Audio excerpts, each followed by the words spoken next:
Okay, so today, September 11th, 2024, we are going to finish off our study of the Gospel of John. And then that also means we will be finishing off our study of the Gospels. It's taken a year to get through these Gospels. I don't remember exactly what day I started. I mean, I have the dates and the file names of these videos, so I could easily check. Off the top of my head, I don't know, but I know it was last September. So it's taken me a year to get through these Gospels. But today we're going to be done. We got 4 more chapters of John to go, 18 to 21, the arrest, crucifixion, and resurrection of Jesus. And then we can finally move on to the rest of the New Testament, the epistles, and Acts, and Revelation. We'll get to that later. So, Jesus has spent a long time talking to the apostles. They were in the upper room having the Last Supper. Now, John doesn't give us a lot of information about the supper itself. He does give us more insight into the conversation that they had at the Last Supper. But he does not go into much detail about the Last. Interestingly enough, John doesn't really say anything about Jesus taking the bread and distributing it and the wine and all that. He does mention having the bread with about in context of Judas' betrayal, but he does not go into the establishment of the institution of communion, which the other 3 Gospels all do. But John did mention, he did refer to it in a previous part of his chapter 8, was it, I believe? Or is it later?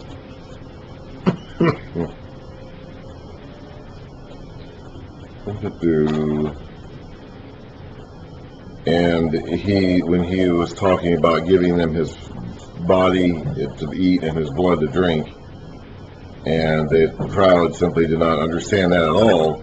And and John did not go on to explain what that means in terms of its connection to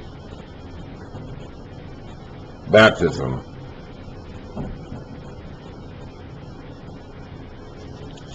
Another indication that the Gospel of John is written later than the others, because John did not see the need to cover the establishment of the institution of communion, because the other Gospel writers already did, and that was already an established practice in the church at the time.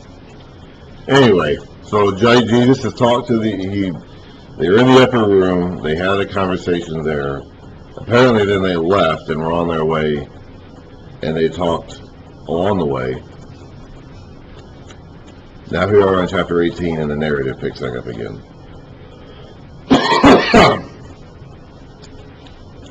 When he had finished praying, which is chapter 17, Jesus left with his disciples and crossed the Kidron Valley.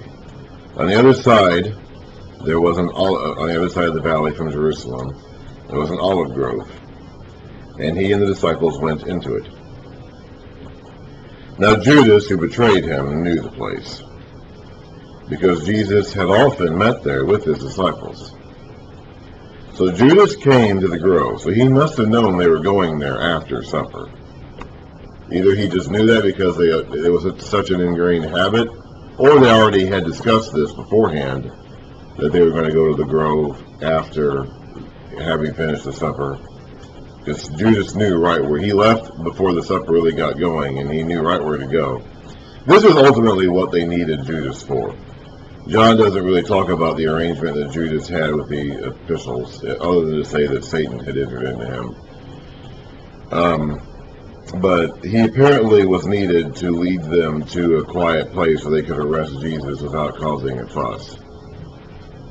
And he knew right where to do that. Apparently he didn't even want to do it in the house. Now they may, presumably, possibly, the Judas and the soldiers, or Judas maybe by himself, may have gone back to the house after Jesus and the apostles had left and asked if he was still there, and maybe the owner of the house said no, and then Judas knew where to go next. I'm not sure, I have no idea. But either way, Judas knew whether he looked for him at the house first or not. Judas knew where he would go afterwards, and he went right there. So Judas came to the grove, guiding a detachment of soldiers and some officials from the chief priests and Pharisees. They were carrying torches, lanterns, and weapons. Jesus, knowing all that was going to happen to him, went out and asked them, "Who is it you want?" "Jesus of Nazareth," they replied.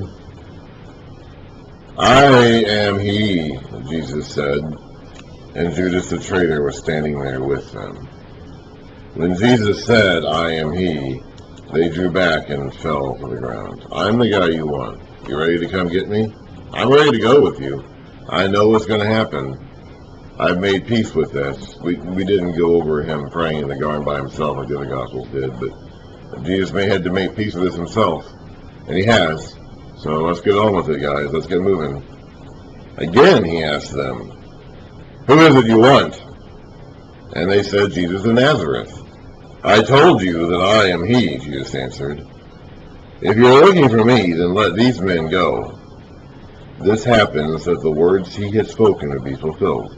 "I have not lost one that you gave me." One of those you gave me. It says down here in the footnotes that was from John 6:39, so earlier in the Gospel of John. Then Simon Peter, who had a sword. Remember, we know from Luke they had 2 swords. Apparently Peter's got one of them. My guess is that James has the other, but I don't know. Remember, you have that inner circle of the 3 innermost disciples, Peter, James, and John. John, I think, is too young. Peter is probably the oldest, and he is like the leader of this group of disciples, so it makes sense he has a sword. The other one to have the sword would presumably be the next in line, which I think was probably James, the brother of John, but we don't know. The sword, Peter had one of them, because John says, the Gospel of John says so. Then Simon Peter, who had a sword, drew it and struck the high priest's servant, cutting off his right ear. He was probably aiming for the head and got the ear instead. The servant's name was Malchus. Jesus commanded Peter, "Put your sword away. Shall I not drink the cup the Father has given me?" He did talk about drinking this cup in his prayer in the garden, as according to the other Gospels. And he has decided that he's going to drink this cup. There is no other way to achieve the salvation of man and the rescue of the world but for the Son to drink this cup the Father has given him. Now, this is the only Gospel that names the apostle who did this. All 3 other Gospels talk about this happening, and Luke records that Jesus healed the servant whose ear was slashed off. I'm surprised that John doesn't mention it, but John does record the detail of who it was. Probably because this would have been a sensitive issue, because if Simon Peter was known to be the guy who tried to kill a servant of the high priest, this would get him into trouble, even afterwards. By the time John is being written, Peter has clearly already died, because we'll make a reference to his death at the end of this book. So it no longer matters to conceal his identity, because there were no further consequences that could be meted out to him. So it's another clue that John has written after the other Gospels and after Peter has died. Same thing with Lazarus. We saw earlier. John makes a big deal about Lazarus and the resurrection of Lazarus, which is very strange because Lazarus isn't mentioned at all in the other 3 Gospels. Luke does mention Mary and Martha. And Luke may somewhat obliquely refer to Lazarus by using that name in the parable of the dead man and the rich man. The poor man and the rich man who both die. Which I think the reason why that poor man is named Lazarus is probably connected to the actual Lazarus that Jesus raised from the dead in John 11, probably, but Luke doesn't make that connection directly. He does mention Mary and Martha, but doesn't mention Lazarus. Neither of the other Gospels mention him at all, except for John, but John positions him as being like this really important event that is kind of like the trigger for Jesus' own arrest and crucifixion later on. Not much, like a couple of months later. Well, probably it's because Lazarus himself was a wanted man later on and had to hide and conceal his identity for safety reasons. But by the time John writes later on, he has died again. There's no longer any reason to hide it. That's my guess. But Jesus commanded Peter, "Put your sword away. Shall I not drink the cup the Father has given me?" Then the detachment of soldiers, with its commander and the Jewish officials, arrested Jesus. So there's a mixture of temple personnel here and Roman soldiers. They bound him and brought him first to Annas, who was the father-in-law of Caiaphas, the high priest that year. Caiaphas was the one who had advised the Jews that it would be good if one man died for the people. Now, both times we've heard about Caiaphas so far, it's mentioned that he was high priest that year. That doesn't mean the high priest position had become a yearly rotating position. It's just a saying he was the high priest at that time. That particular point in time, that year in which this happened, he was the high priest. Now, he was the acting high priest. Now, he had a father-in-law, Annas, as we see here, who was still seen as having a lot of authority and may even have been seen as being the real, the unofficial high priest. He had been high priest before. Annas had been high priest before. And he had been removed from his position by the Romans a few years earlier. And he had had sons, and in this case a son-in-law, who were high priests. So he was still very much an authority figure behind the scenes, even if he himself was not currently officially the high priest. It seems as though a lot of the Jews still kind of viewed him as the unofficial high priest. And he's going to get the first crack at Jesus. Jesus, if you put them all together, I think Jesus stands trial like 6 different times. And the first one to get a crack at him is Annas. Simon Peter and another disciple were following Jesus. Because this other disciple was known to the high priest, he went with Jesus into the high priest's courtyard. But Peter had to wait outside at the door. The other disciple, who was known to the high priest, came back, spoke to the girl on duty there, and brought Peter in. Now, none of the other Gospels mention this. None of the other Gospels mention that there were actually 2 disciples there instead of just Peter. All the other Gospels only single out Peter as being the only one who went this far. But as it turns out, there was somebody else. Now, we don't know who the other disciple is. Whoever it is has to have some kind of relationship with the high priest. A relative, maybe, a family member, I don't know.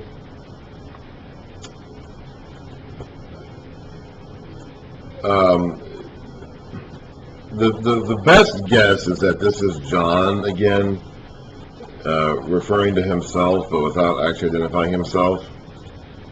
In which case, John was a brother of James, so you would think that James would be known to the high priest too. And so why didn't James do this? Well, possibly because John was young. And John will be at the cross. The youngest, the beloved disciple will be at the cross. He's the only one who was actually at the cross. He probably was able to go there because he was too young to be seen as a threat. The others probably were not able to go, or were not confident in going, because they would have been, they were adult, mature men and would have been seen as a threat, so they would have been arrested. But John probably was young enough, maybe a teenager, at this time, that he was not seen as a threat. So he ends up being able to go to the cross with the women, with Jesus' mother. So it could be that he is able to go into the high priest's courtyard because he has some kind of connection to the high priest, and because he is not seen as a threat.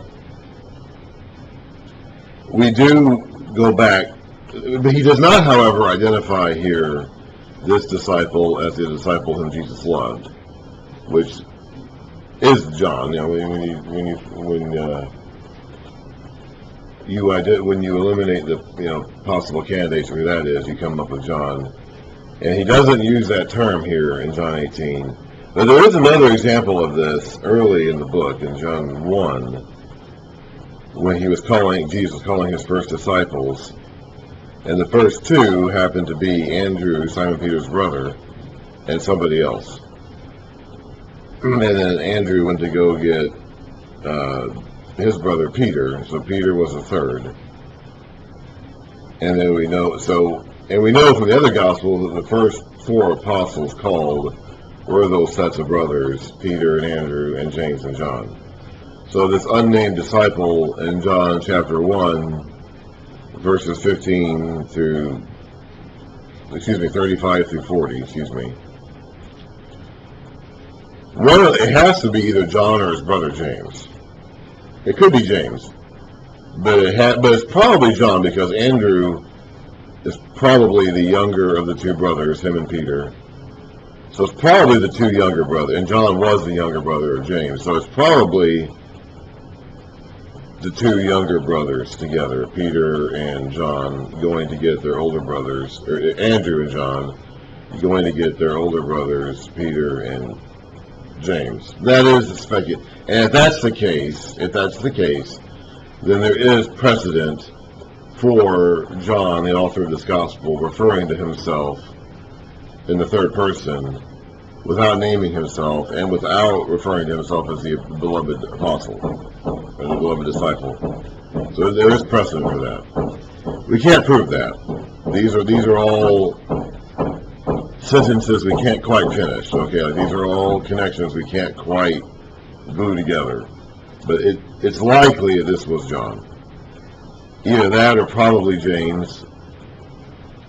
But it stands to reason that it would be John, because again, he was probably the youngest of the apostles, and therefore was probably not seen as a threat.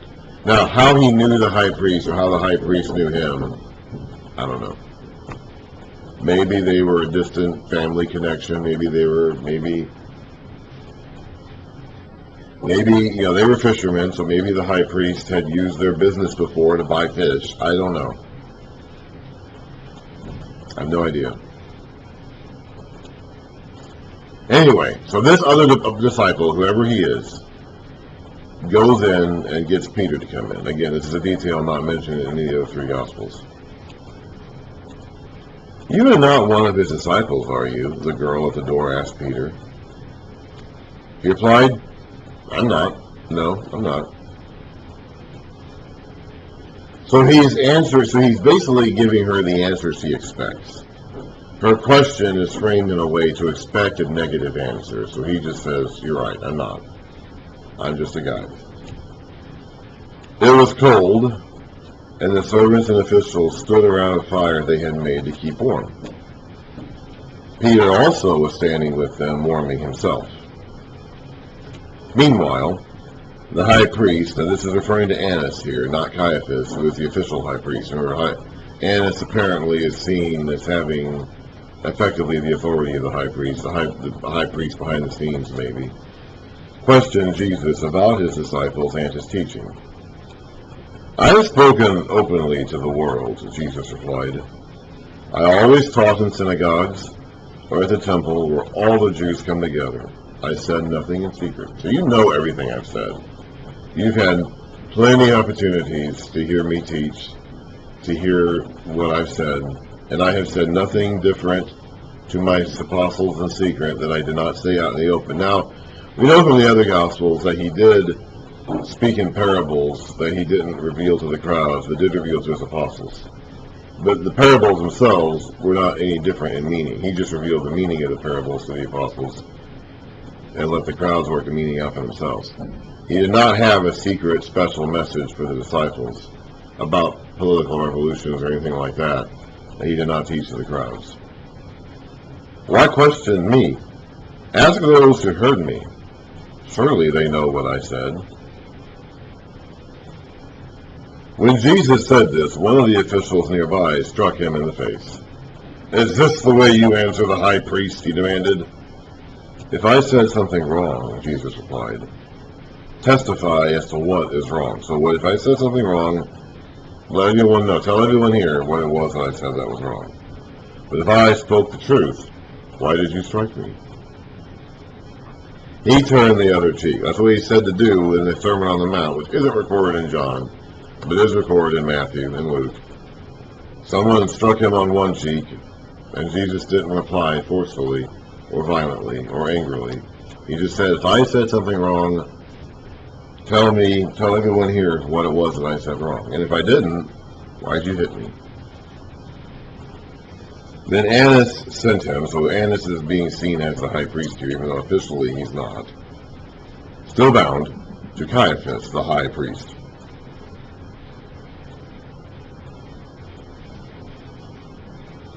There's a footnote here saying that this sentence could be, I guess in some manuscripts, written that Annas had already sent him, still bound, to Caiaphas, the high priest. I guess it's a way to correct who this high priest figure was. As Simon Peter stood warming himself, he was asked, "You are not one of his disciples, are you?" He denied it, saying, "I'm not." One of the high priest's servants, a relative of the man whose ear Peter had cut off, challenged him. "Didn't I see you with him in the olive grove?" Again, Peter denied it, and at that moment, a rooster began to crow. We don't go into the real details about Peter's reaction to the denial, but all four Gospels do mention Peter's 3 denials. So this was a big deal to the early church. They did not run or hide from the fact that the guy who was their leader in the early church had denied Jesus in the heat of the moment 3 separate times. That was not hidden or ignored or denied or concealed or not talked about. All four Gospels mentioned it in some detail. So it was a big deal to them at that time.